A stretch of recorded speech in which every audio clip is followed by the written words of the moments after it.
open unity. Real talk, real faith, real community. Real talk, real faith, come and see. We're building up hope together. Three Strands Talks.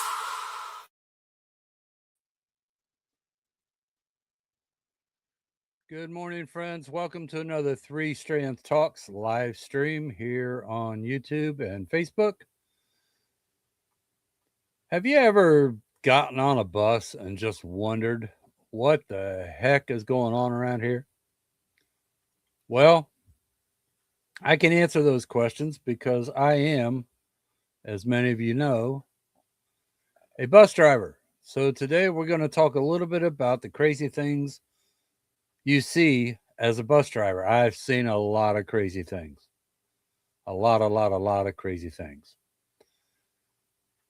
And I'm just going to go ahead and jump into it. Hopefully, as people come in, we can say hello and enjoy some time together. At the very least, feel free to watch the replay and join in the conversation. Let's get started. So I've been a bus driver now for the better part of my adult life.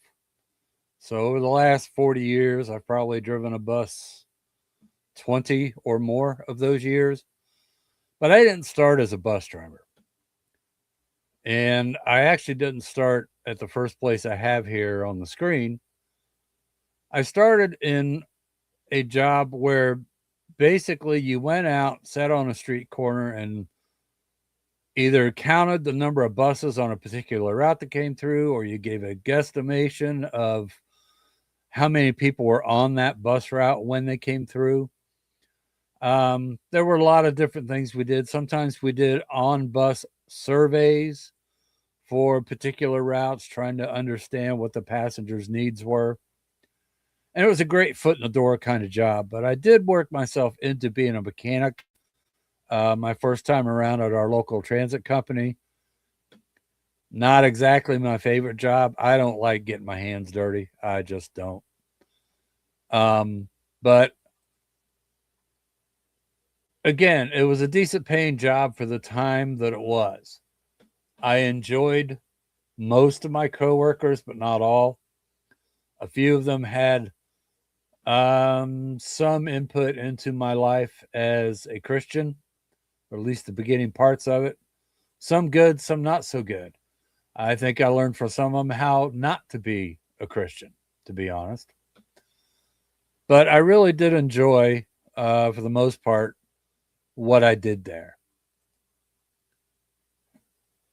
I worked, I went back a second time, and I actually got a few things out of place here, but well, let me change that. From that point, working at the local transit company.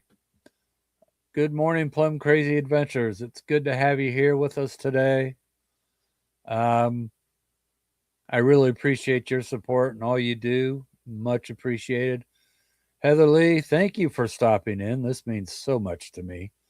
I know you won't be able to chat, but I'm glad you're here to listen and jump in when you can, if you can. So when I left our local transit company the first time, that's when I went to Fort Lauderdale. And if you've been a part of my live stream for any length of time, or if you've chatted with me in one of the other streams that I'm part of, you already know that I worked down there as a supervisor for Gray Line Fort Lauderdale, and I really loved what I did there. I enjoyed it. And because I had been on the labor side of buses before, it made it easy for me to relate to the drivers in that. And I know I was supposed to be a supervisor, and honestly, I found out later I was actually hired to help thin the herds. That's not in my makeup. If you don't have a legitimate reason for telling somebody to go find another job, I don't want to be a part of that. I'm not going to lie to get them out the door. Fast forward several years, I came back after I came back to Columbus. I did go back to work for our local transit company, this time as a driver. there was a lot of eye-opening stuff there, and I've got some stories to share about that a little later on in today's show.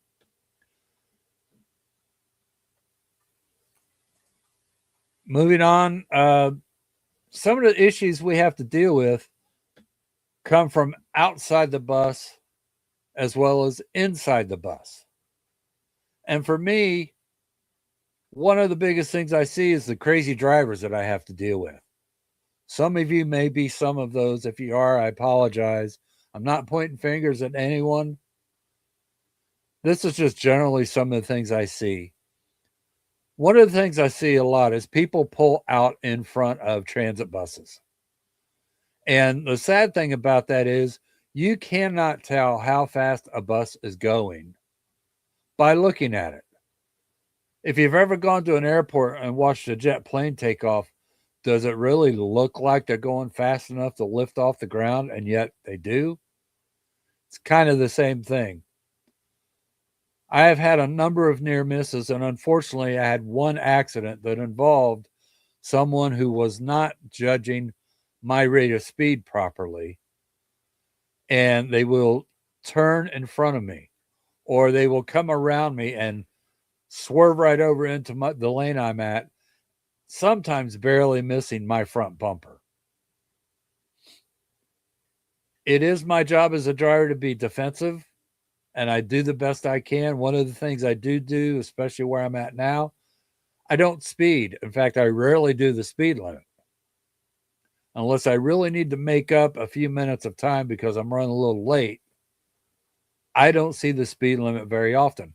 And if I do need to make up that time, I don't need the speed to do it. It's set up in such a way that if I just do the speed limit or maybe a little bit under that, I can still make my time up. So if you're out there driving and you see a bus coming your way, make sure you know how fast that bus is going before you try to make a turn or you go to pass it. There's a lot of other things I see. Somebody turning right on red when I have a green light and the front of my bus is already in the intersection. And I don't want to point fingers, but most of those people seem to be the ones driving the high class automobiles. Passengers are interesting.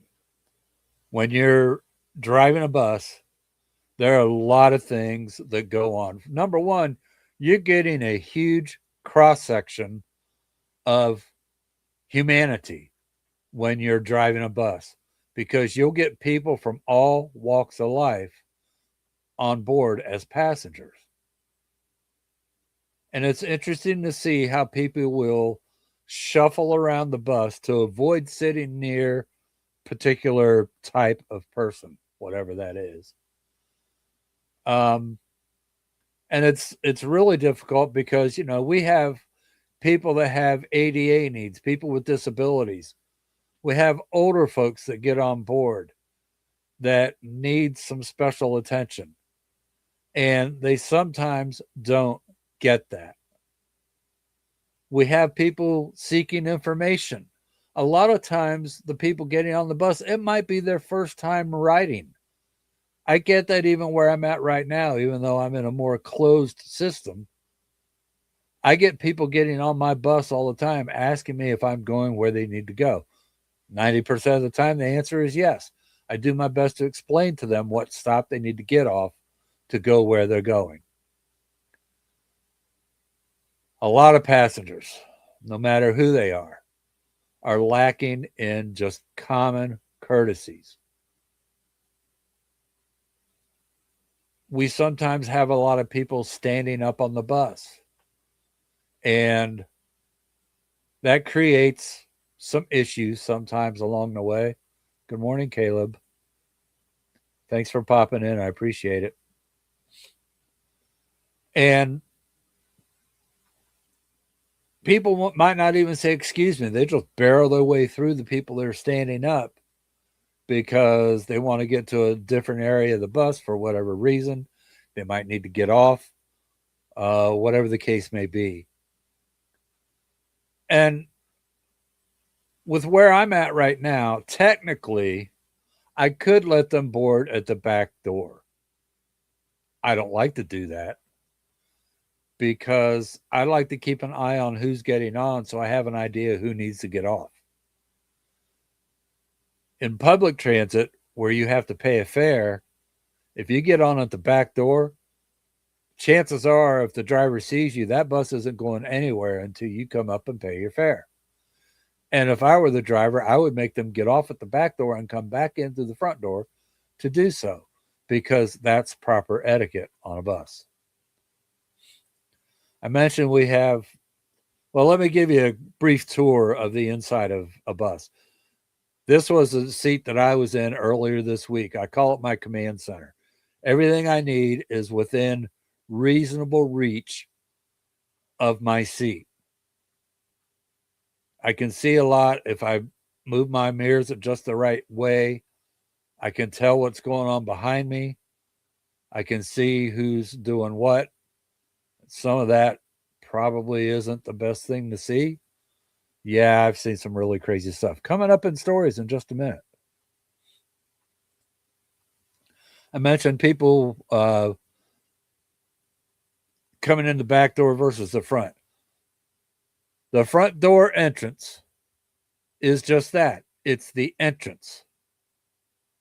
That back door, which on many transit buses now does say do not enter, is the exit. I personally like to load people at the front, have them leave by the back. That way, if there's somebody else wanting to get on the bus at the next stop, they can do so. It cuts time down the amount of time that we're in a stop, and it gets us moving again quickly and easily.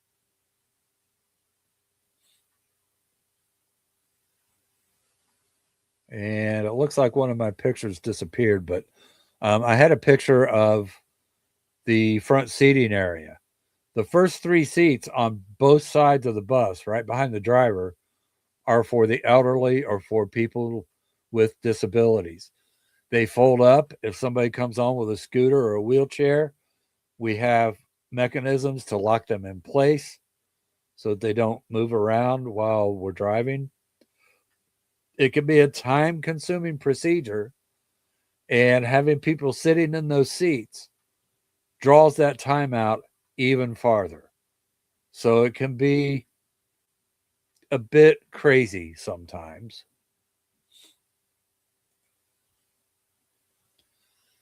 Being a bus driver in general is a fairly thankless job.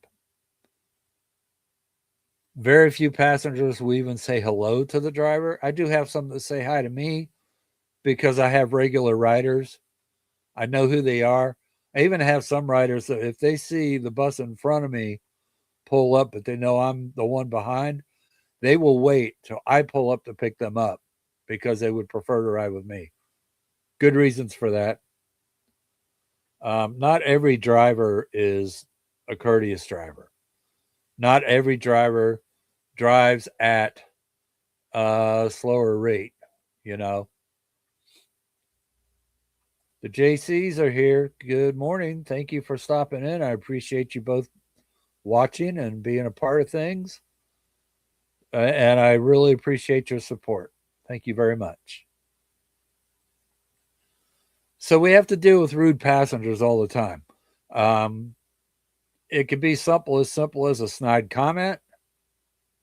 It could be someone in the back of the bus yelling things up to theoretically the driver, but maybe aimed at one of the other passengers. Sometimes you get people on board that, I don't know how to say this nicely, aren't in their right mind. And they might talk to themselves. And that's okay. I don't mind that too much as long as it's not too out there.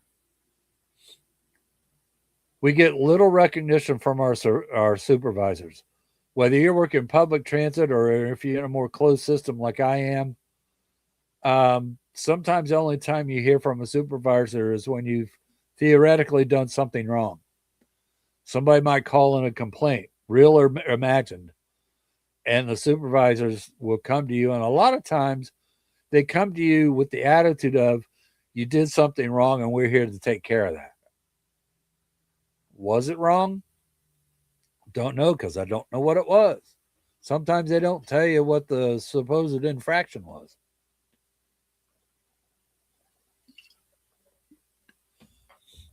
And keep in mind that when a driver is sitting at the wheel of a bus, he's quite likely been sitting there for hours on end. I sometimes go 3 hours between opportunities to get up and stretch my legs. It gets kind of crampy. And sometimes my attitude can take a little bit of a nosedive. So I try to watch myself. Remember what our mamas used to tell us, if you don't have something nice to say, don't say anything at all. I've learned to keep my mouth shut a lot. So those are things to keep in mind because drivers, a lot of people think it's an easy job. It is not as easy as it seems. And now it's time for the stories. Sit back, relax, get your favorite beverage. I have no idea how long this will take because I don't know what's going to come to my mind yet. But I'm going to start with my father. My dad was a bus driver for our local transit company for 17 years, I think it was. Mrs. JC, I try. I do. I try. I don't normally get angry with people, but I have a story I'll share here in a little bit that will show you my short fuse at times. My dad was really good at driving a bus.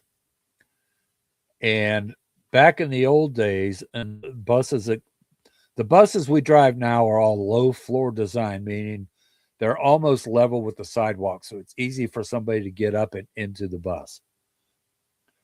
Older buses had steps both at the front and the back door. Well, my dad had this one rider, and he remembered him from before. And he was what we call in the biz a flinger. He's one of those guys that would ring the bell for the next stop. He would get up, and on either side of the door, there are poles. He would grab his pole, and he would be like he was a skier getting ready to go out the ski jump. Well, my dad decided to have a little fun with him one day. He lined the rear door up with the bus stop sign right in the middle. He opened the back door. This guy flung himself out the back door, and the next thing Dad heard was "Kawang." Yeah, the guy ran right into the bus stop sign. Now, keep in mind, the bus stop sign was a good 2 or 3 feet away from the curb. So, how hard did this guy fling himself out the door? Pretty hard, I think. Another time he was driving, and he actually had an issue in the suburb where I live with the local police department. He pulled up to a stop, literally right down the street from where I live, and 2 or 3 of our local constabulary surrounded the bus. One of the police officers walked up to the driver's window and said, "I need you to open both doors and don't say anything." They got in position. My dad opened the doors. They jump on the bus, wrangle this guy that apparently they had been looking for, escorted him out the door. My dad has to this day had no idea what that was all about. But when a police officer comes to your window and tells you what to do, you just do it. Fast forward several years to when I started driving a bus for our local transit company. I was on an early morning run. I had to be at work at like 4:30 in the morning. Yeah, see where it comes from? Those of you who know me know I'm always early. And I had a run that started downtown and went to the west side of the city. And it wound through a hospital campus. And when I made the turn to go west, there's a bar right there on the corner. I picked the guy up there, He shows me a $20 bill, and I looked at him. I said, "You're gonna have to see if somebody has change." So I yelled up because in those that well, even still today, I think if you go to use a fare box, if you're using cash, it has to be exact change only. Drivers don't carry change with them. They haven't for several decades. So I yelled to everybody that was on the bus, and there were 5 or 6 passengers on board. It was early, but they were there. And I asked if anybody had change, and he walked back, and I thought he got change for somebody. I get a couple of stops up the road, and I look back, and he's still sitting there. I said, "Did you get change?" He said, "Yeah." He walks up, still got the $20 bill in his hand. I said, "I'm sorry, sir. I can't take you any farther than this. You're going to have to get off the bus." Before I could do anything, he puts the $20 bill in the fare box and gets off the bus. I let everybody that got on the bus from that point out, and there were probably 15 stops, ride for free because their fares and then some were paid for. So, was that good customer service? I don't know. Would the company have cared? I don't know. They got their money out of it, so maybe not. Back in the days when I was a coach cleaner and a serviceman, it's always interesting when you go to get on a bus after it's been out on the road, you never know what you're going to find. I had a cleaner. I was servicing buses this one night. I had a cleaner pull the bus around, and I go to put the fuel in the bus, and I look up. There's a head leaning against the window. So I walked up and I knocked on the window and I asked the guy. I said, "Did you see who's back there on that seat?" He hadn't even seen him. He didn't bother to walk the bus when he got on, so he didn't know there was somebody back there. So we had to call a supervisor and things had to be dealt with, and that was interesting. I don't have a lot. Well, I do have one story on my current job. When I first started working there, and I've been there 19 years, or yeah, 19 years now. Um, I was driving a bus down the road, and there was a sidewalk parallel to it, and there was this young lady walking along, looking at her phone, doing whatever. She goes to turn to enter the crosswalk that I had already blocked because I was pulling away from a stop. She walked right into the side of my bus. And everybody that was on my bus that saw it busted out laughing. Now, I stopped to make sure she was okay, but by the time I opened the door to ask, she had turned around and started walking a different direction. So I assumed she was okay, and I went on about my day. So currently, I don't have a whole lot going on. I drive, well, I changed my hours for the summer. I don't like it, so I'm going back to my regular shift on the next sign up, which is in August. But I drive a closed loop route. I make 4 stops at the parking lot, and then I make 2 stops at the hospital where I work, or for the university where I work. And that's it. I do sometimes have to deal with attitudes. For the most part, I ignore them, but I get along with probably 90 to 95% of the people that get on my bus. If it's really crowded and I'm pulling up to a stop that has an almost equivalent crowd wanting to get on, I will ask people kindly to step through the back door as they exit. And most of the time, they will do that. These newer buses now, they not only lean at the front door, but they also lean at the back door. So I can make the sidewalks even more level with the entrance and exit for the buses, making it easier for people to get on and off. I like what I do. I don't like the fact that I get, that we don't get many positive thoughts from those around us. We rarely get a compliment from anybody. Again, we typically only hear from people if we've supposedly done something wrong. There's a lot of gossip involved in our break room, and I choose pretty much to stay away from that because I really don't need that in my life. So I've got a few more years of work. Yes, I'm 65, but I am not ready to retire yet, not even close.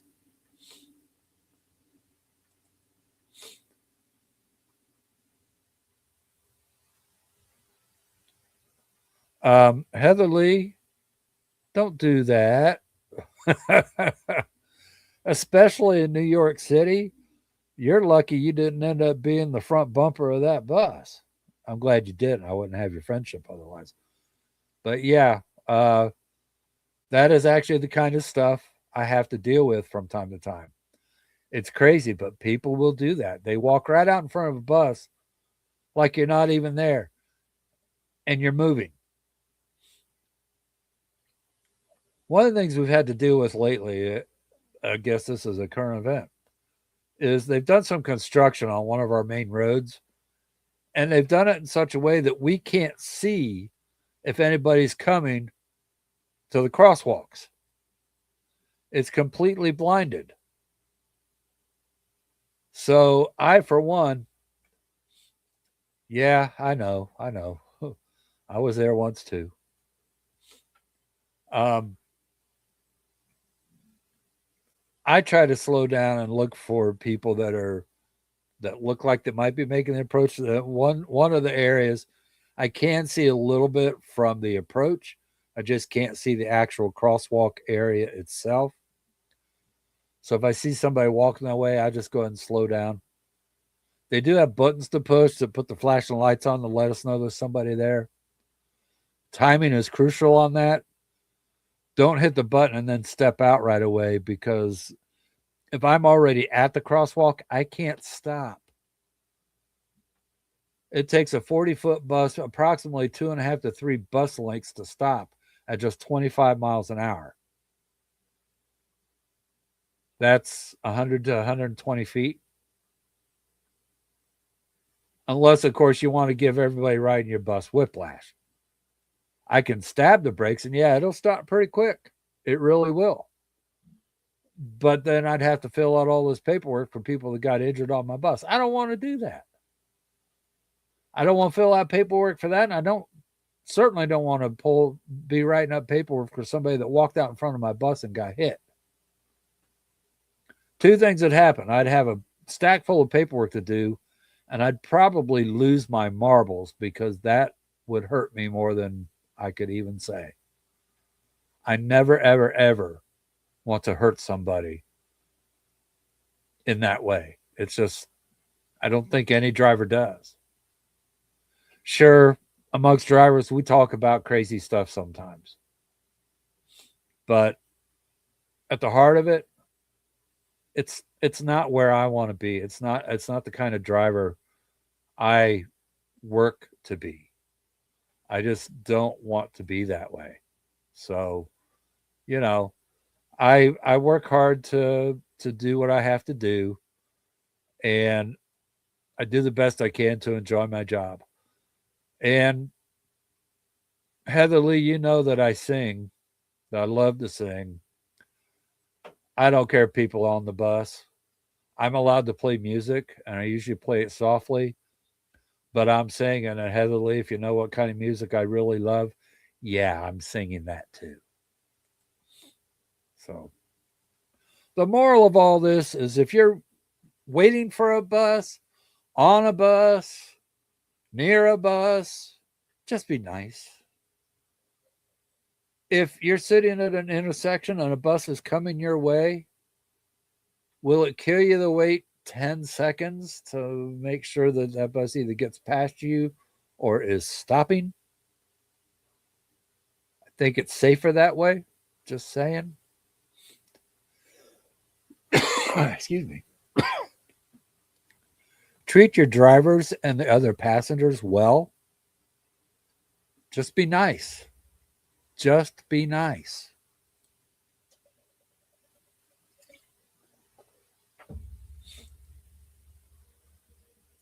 And please, please, please don't don't turn in front of a bus. Don't step in front of a bus.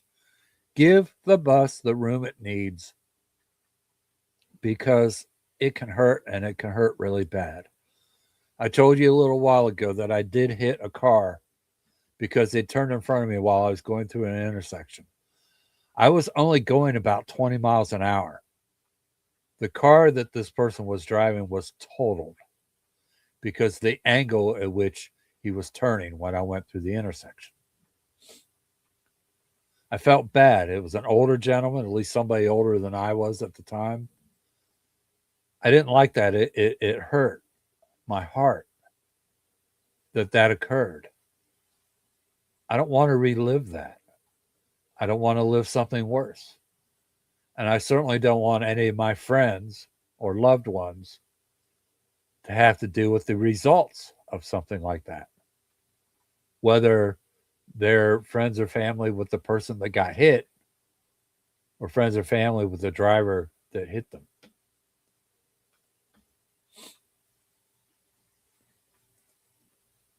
So that's some of the crazy stuff I've seen as a bus driver. Like I said, I love what I do. I really do. I don't like some of the things I have to see. I don't like some of the things I have to listen to. But I've had an ambition for some time that when and if I retire, I would like to move to Florida and be a driver at Disney World. That would be combining two of the things I love the most into one. And they would probably have to bury me in one of those buses because I'm going to drive behind the wheel or die behind the wheel. I just I love doing it. As long as I'm physically able to keep driving, that is exactly what I intend to be doing. I'm going to drive that bus until I can't drive anymore. I want to take some time now to look at something else because I just really think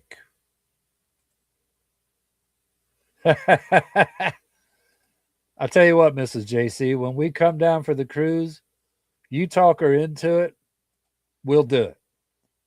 She won't listen to me, so maybe she'll listen to you. We can try, right? We can hope. So, I want to talk a little bit about a subject that I've been thinking about. And the question is, should Christians be emotional?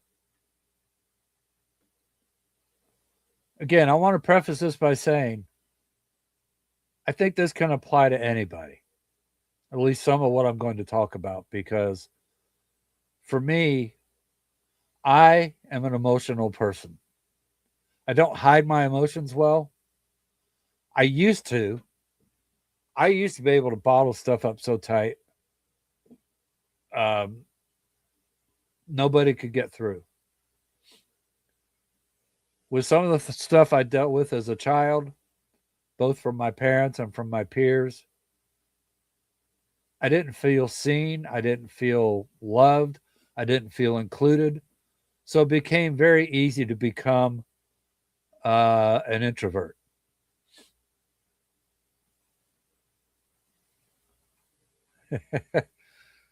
Well, maybe, maybe not.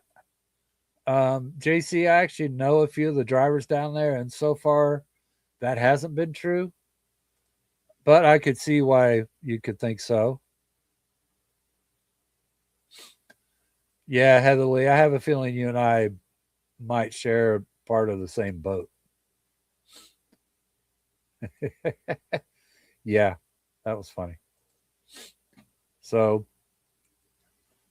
one of the reasons I was lucky enough to marry my wife was the fact that I spent some emotion on her.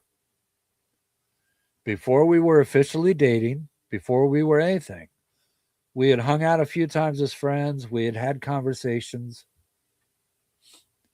But one night she called, I can't remember, I think she called me, and she was in tears. And I just said to her on the phone, I said, "Are you okay?" At the time, she was trying to raise support. She wanted to be a missionary with Wycliffe Bible translators. She was going to go to an area of Africa and translate the Bible into their native language. My wife is a linguist at heart. She loves languages. And she had visited several churches in our area to do a presentation. Most of them flat out told them she would not be getting any support from them whatsoever. Even our own church that we were attending at the time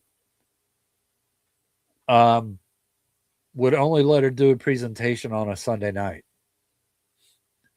And I think they told her to keep it to like 10 minutes. And that 10 minutes was a little hard for her to really show all the excitement and hope that she had. It basically just gave her enough time to talk about what she would be doing and what it would take to get it done and how people could support. And then her time was done.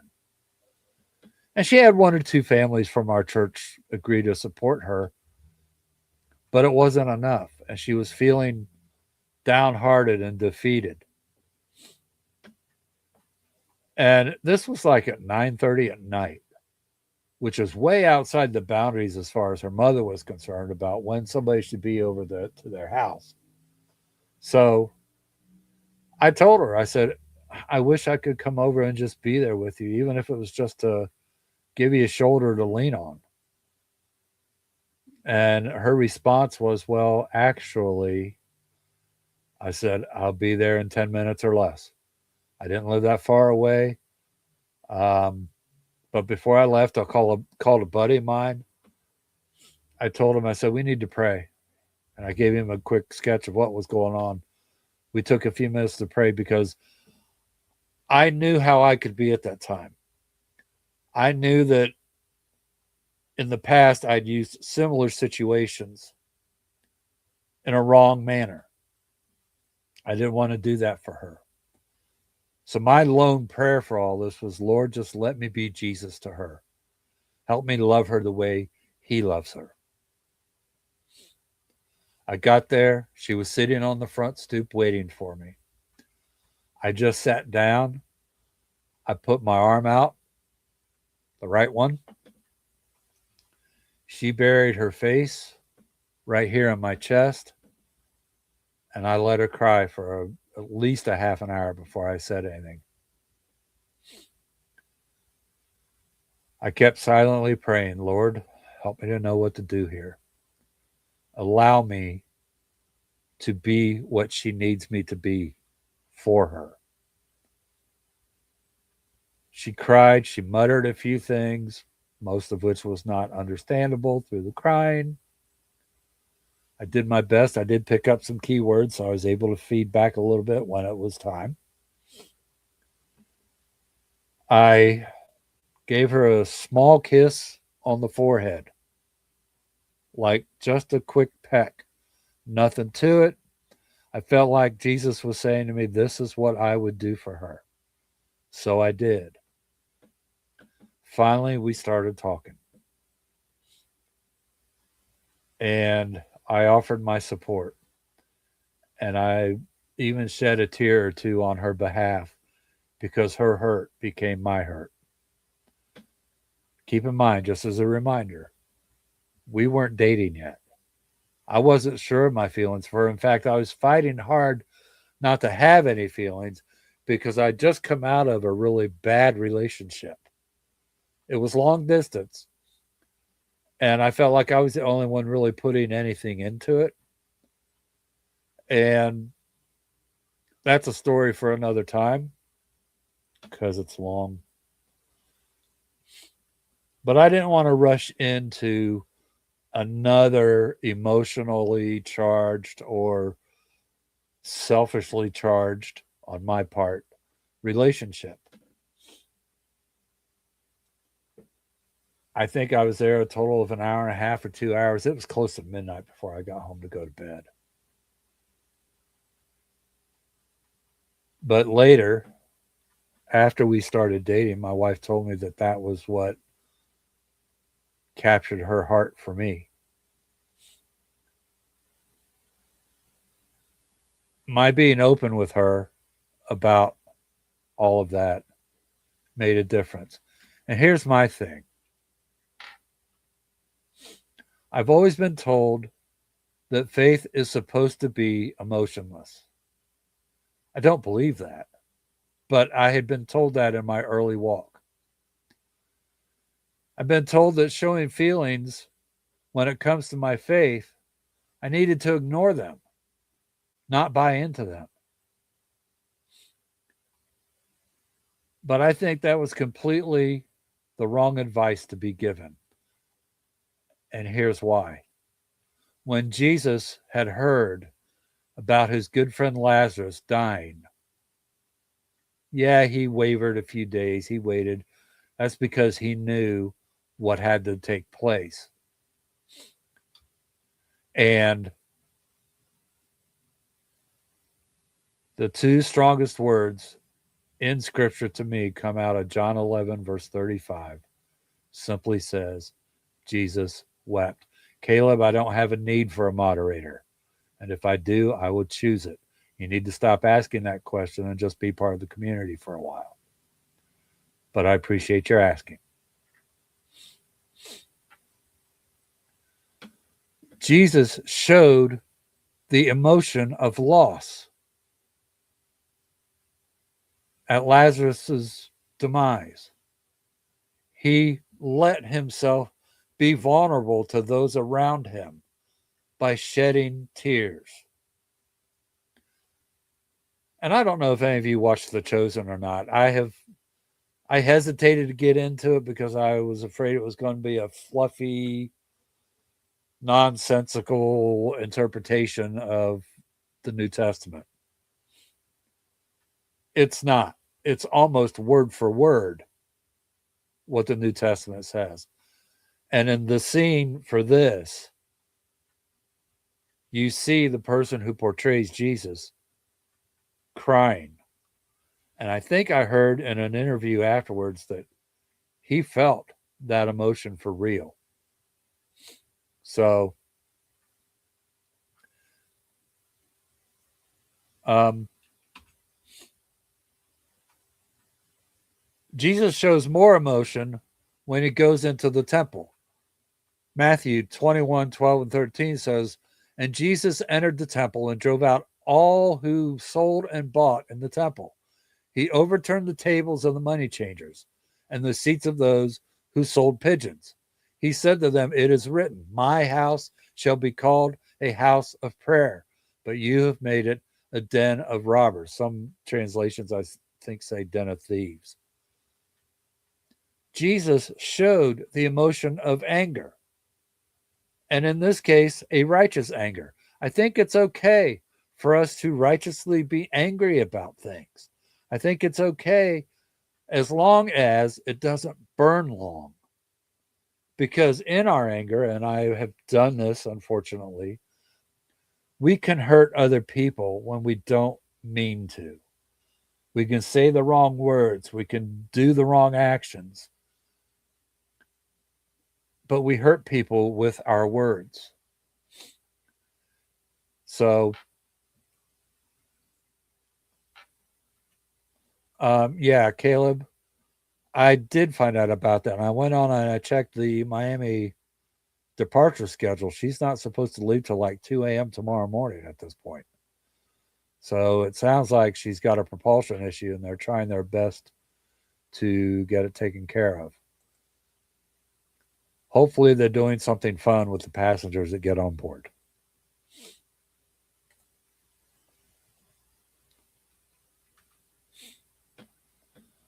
So I think that it's wrong for us to ignore our emotions completely. If you leave something bottled up, it's going to find a way out. Again, I have experienced this myself. I have gotten so angry or so hurt that roots of bitterness have become a part of my life at points. And let me just reiterate this by saying I am not a perfect person. I don't intend to be a perfect person. Yeah, I want to strive for that, but I can't be. Not this side of heaven.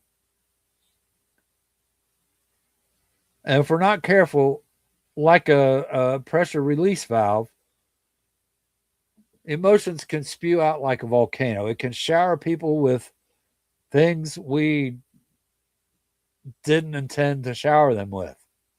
Again, it could be in things we say or how we react, or sometimes in the things we don't say or don't react. So, well, hello, Karen. Welcome in. It's good to have you here. And thank you.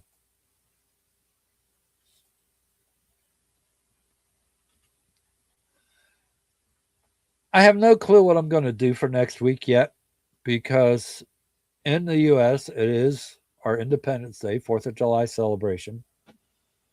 I actually don't tend to go to fireworks much or join the parades because I'm after all these years, I'm still not big on crowds. Plus, if the forecast shows anything coming up, we're going to be well into the 90s with 3-digit heat indexes for the entire week. And on a cruise, I can handle that. At Disney, I find ways to deal with it. At home, I option out because I don't like being out there like that. I just don't. So I don't know what I'm going to do. I may try and go live on Friday instead. And I'm thinking I might want to talk about holiday customs. If you celebrate the 4th of July, what do you do? So do me a favor. If you're live, come back to the replay.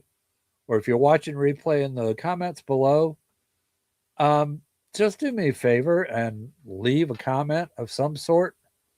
Or if you like, head over to our Facebook page and leave comments there. Um, because I really want to see our community be involved in what's going on. Like I've said before, I can talk by myself. I can even answer myself, but I'm going to be in real trouble if I go, huh? So check out other things on our channel too, because I have recently put up um, a video for the Columbus Zoo, which I visited last week. I need to go back and do the second half at some point. I'm not sure when that's going to happen, but at some point. And who knows, I may do that next Friday. I may just, because a lot of people are going to be heading downtown for the big fireworks and stuff. So the zoo might not be too busy Friday morning. So I might do that and get that video out next week. But I think at this point, I'll probably plan on going live on Saturday. And if nobody's here, I'll have fun recording stuff. So do me a favor, like, subscribe, share us out to your friends so that we can build this community more. I'm learning tricks and trades. Karen, I understand that. Please feel free to check the replay, be a part of it that way. I would truly appreciate it. It does help. Yeah, Mrs. JC, on Seashore, I have a feeling you and I might find ourselves back at the infinity pool quite a bit because that's an adults area, fewer kids. I don't know, just a thought.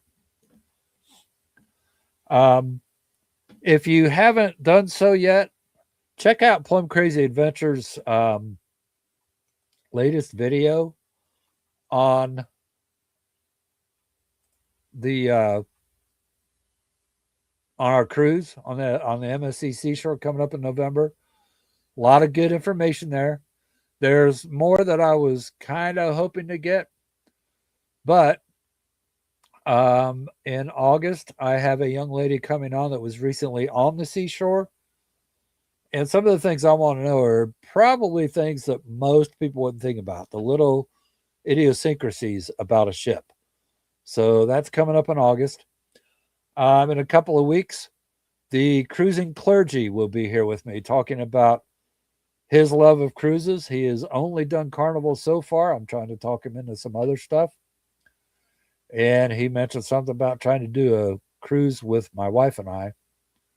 So that could be fun. But in the meantime, um, if you're looking to support what we do here, I do have a Patreon account now. It's just $3 to join. Uh, I'll figure out how everything works, but any funds raised through that, or maybe eventually through YouTube, will strictly go to supporting what we're doing here. Whether it's a tech upgrade or some other things. Um, yeah, I've pretty much spent all I can spend out of our money right now. So we really just need to wait for things to roll in. And I'm sure they will, because I know there are good people here that um, support each other. We we help other channels grow. If you like watching ship departures, join us at Chase Us Around Town this afternoon, probably around 3:15. Well, we only have 3 ships, but they're good ones. And then tomorrow we have 5 ships, and one of them that we're not used to seeing leave till 6 o'clock at night is scheduled to leave at 3:30. So that'd be interesting to see. If you're interested in Miami departures, they've got a few ships in today. I think there's 7 or 8. Icon is there. She is not scheduled to leave unless something happens before midnight tonight. It looks like a 2 a.m. departure. So I'll try and keep an eye on that. We'll see what happens. But in the meantime, I'm going to go ahead and close things out. Thank you for those of you that watched live. Thank you to those that are watching afterwards. I got my regular microphone working again, so I hope everything sounds good. I hope it looks good. One of the upgrades, I am hoping to get a better webcam at some point. And I am going to start working on my new studio in the basement this week. And I'll probably take some pictures and shoot some video, and that'll come out at some point for the evolution of a streaming studio. So until next time, my friends, may God bless you. If you have any prayer needs, please let me know. Send me an email, comments at ThreeStrandsTalks.com. Post something on Facebook. Post a message below in the comments. And I hope you all have a good rest of your weekend. Heather Lee, you as well. Pretty sure we'll see you later on, eh? Thanks for dropping by, you guys. I really do appreciate it. Like I said, may God bless you. And we'll see y'all again. Hey!